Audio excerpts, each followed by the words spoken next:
Day after Dorsazuki got home from his adventures, he got everyone else at a table and told them about an interesting story about what he did when he was on Hanzuki's moon. And this is how the story goes. So a few days before Dorsazuki was expected to come home back to Fansonadu, they had a party for Dorsazuki on Hanzuki's moon. He was very happy about it. Very happy indeed. Everybody had a great time. And Dorsazuki felt finally just like family again. Just like the old times he was. When he originally lived there until going to Fansonadu a little while ago. But as Dorsazuki walked home by himself, well, by home I mean back to Hanzuki's house by himself, he noticed something weird in the background. Who was that figure behind him? It looked like Hanzuki, but it wasn't really Hanzuki at all. This is creepzuki, and you'll see why she's called a creep later on. But you can see now that things are not looking good for him. As she walked closer and closer, he could feel that feeling behind him. When he looked behind, she was gone. She was actually enamored with Dorsazuki, but didn't know how to say it. In a really weird and creepy way. If only she knew who he had. But, luckily for Dorsazuki, she wasn't able to grab him just yet. So, he slowly went home, scared and worried.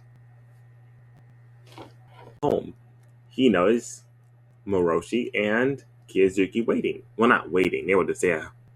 Well, not waiting for him at all, but you know what I mean. So they were there, and Dorsazuki walked up to them. He told them, "Guys, I think there's someone creepy following me. She looks like Hanzuki, but isn't Hanzuki in a way. I got one good short glimpse of her, and that's definitely not her." Moroshi didn't really think it was much of a big deal, though. He was like, "Dorsazuki, it is not much of a big deal, man. You will be alright. You must have just saw something weird in that fog. Or, you must have saw something weird, like hallucination or something. You know what I mean?" And Kiyozuki was kind of dismissive. "Okay, Dorsazuki. I hope this isn't another joke or prank you have." "I don't think it's a joke or prank." "Well, don't worry. Nothing's gonna happen to you. You probably saw nothing. You probably just made it up into your mind and all that type of stuff." So they walked away, leaving Dorsazuki to look very sad. Did I make him a character in this one? Are they all a character here, or just me? I don't know if they're all a character, but you know what I mean. But luckily for him, Kyoshi, Hanzuki, and Mayumi, the three friends, were there, came over to him after seeing how sad he was, and asked him, why was he so sad? Dorsazuki explained the story, and this time, they listened. "We must stop this person from spying on us all this time," said Kyoshi. "We're in imminent danger," he said. "We are in imminent danger," said Dorsazuki. "Especially, I think I am the most in imminent danger, because she's really looking at me with that weird look." "Well then," said Hanzuki, "come on guys, we're gonna go look around and see if we can find her." And the three went on their way.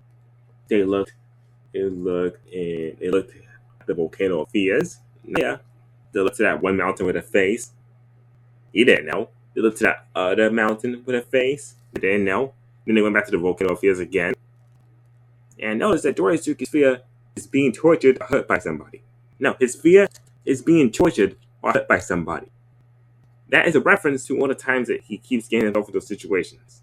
Nightmare? Real. But he'd always find out. Sadly, they weren't able to find her.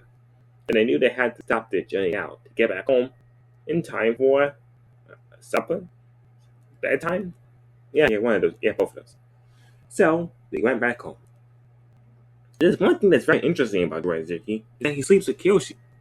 But the reason why is because he doesn't have a house. They never gave him one because he never really stayed there for a long time. So, Dorsazuki sleeps with Kyoshi.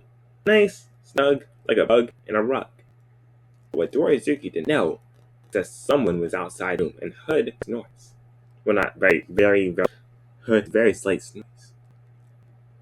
She walked up to him and pressed herself against him. And what did creepzuki say to Dorsazuki? What she said was, "I am going to touch you, and none of your little friends can help you.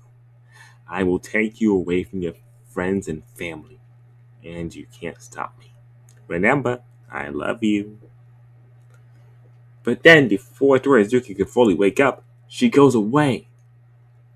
Dorsazuki was obviously very scared about this because imagine a grown woman or someone coming up to you at night and saying this to you. Yeah, that'd be scary.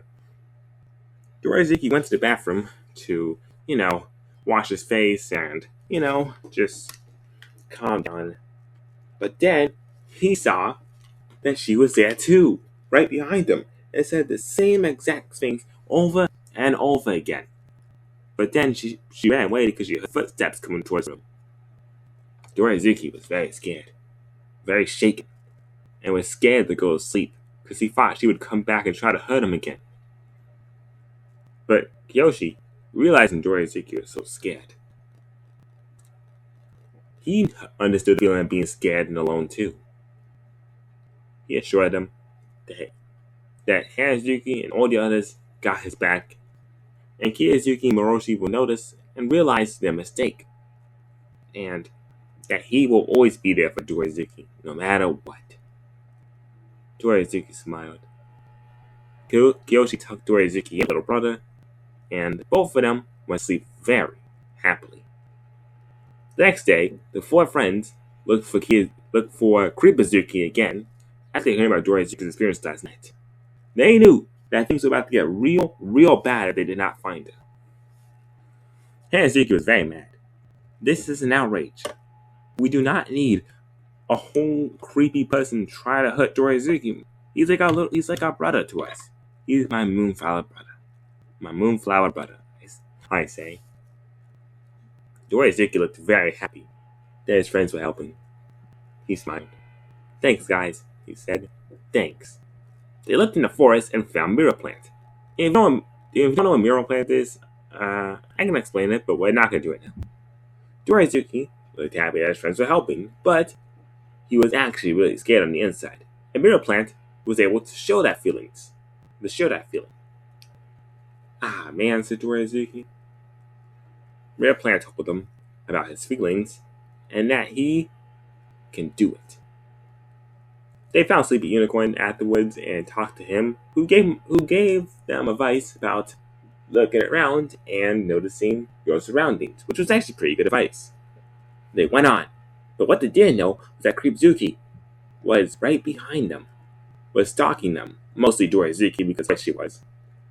Kiyoshi and Moroshi were nearby, on a hill nearby, and noticed. Kiyoshi felt sad. We didn't listen to him, and now he's going to get himself into some terrible situations. He asked Moroshi, we gotta help him. Help them. Now let's come on, Kiyoshi. Let's go stop her. So they followed behind. The group of four found a misty valley. They heard weird sounds, but remained brave. The fog was getting worse, and Dorsazuki was getting more scared. The others reassured him real nicely that they'll all be alright. Until they heard, well, who do we have here? A scared little boy with scared little friends. They looked around. They saw creepzuki with a knife and some rope. You are come with me, she said, and nobody will be able to save you. Dorsazuki and the others walked back until they hit themselves a wall, a stone wall. It's over, said Dorsazuki, but I'm not going down without a fight. The others were very scared, even more scared than he was. Dorsazuki ran at her, trying to take her out. They both fist-fighted for a few minutes, which shows Dorsazuki's skill. He learned it while he was in advanced learning. But sadly, Dorsazuki got hit in an area that was kind of unfair. She hit him in the chest and hit him in the groin, and he fell down. Ow, said Dorsazuki. That hurt. She had some rope for him, planning to tie her up. The others tried to stop her, but they realized that they wouldn't be able to get to him in time. And she came closer and closer to him, saying, you are coming with me, never to leave my side again. You'll be my prized possession. Ah! Dorsazuki screamed scaredly. But before Dorsazuki got touched, someone came behind and said, "Stop right there!" It was Kizuki Moroshi. They got a piece of something and knocked her out with it. She was unconscious but not dead. The Dorsazuki. Thank you, guys. I thought I was done for. We just got just in time, they said.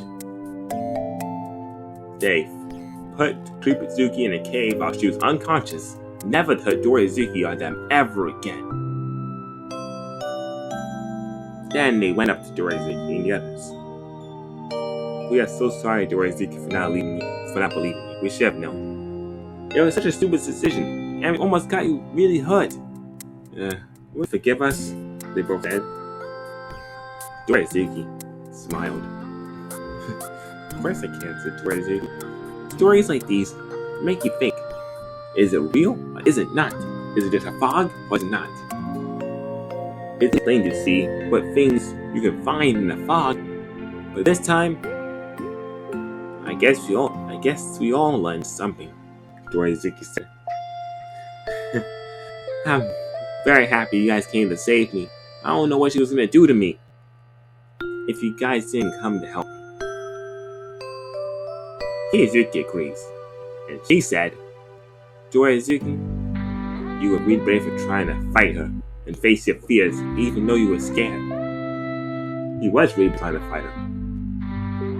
He just didn't really know what he was doing. Actually knew what he was doing, but he didn't have the best fighting skill. Dorsazuki agreed, and they all hugged happily, even Kizuki. When he got home, they had a nice dinner for all of them, and they all went outside, and they all cheered for Dorsazuki, the hero of them all. He really was a hero, even though it didn't seem like it.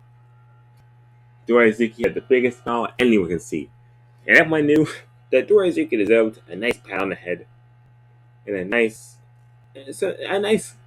session of having fun. The next day, Hanazuki and her friends, and Kizuki too, went to help with something in fans wanted to, which is Season 2 bonus episode 10. And when they came back, Dorsazuki was able to go home with help from a friend named Long, which is Dorvins. Wow. Hanazuki and her friends all had a goodbye party for her, and everybody from the moon came over. Well, almost everybody. But mostly everybody. They all came over and cheered for him. And Dorsazuki and Dorvins went home. When they got home, the others were very happy to see him again, especially Braum and Cal. And Dorsazuki met 2 other Moonflower friends who came around during this time, like gender-bent versions of him. But we'll talk about them eventually, another day. And that was the story, said Dorsazuki. Did you like it? Others were very impressed. Great story, they said. Great story. Dorsazuki did a great story. Then, Dorsazuki showed them a picture of his family that he put up. My family, they always protected me, no matter what situation I was in. And I always loved them, he said. The others were shaking in tears. They knew that Dorsazuki and the other Moonflowers all loved each other. And Dorsazuki and Hanazuki and her friends always loved Dorsazuki too. And Dorsazuki smiled, because he will always love them. Fool, stuff him back. He will always love them.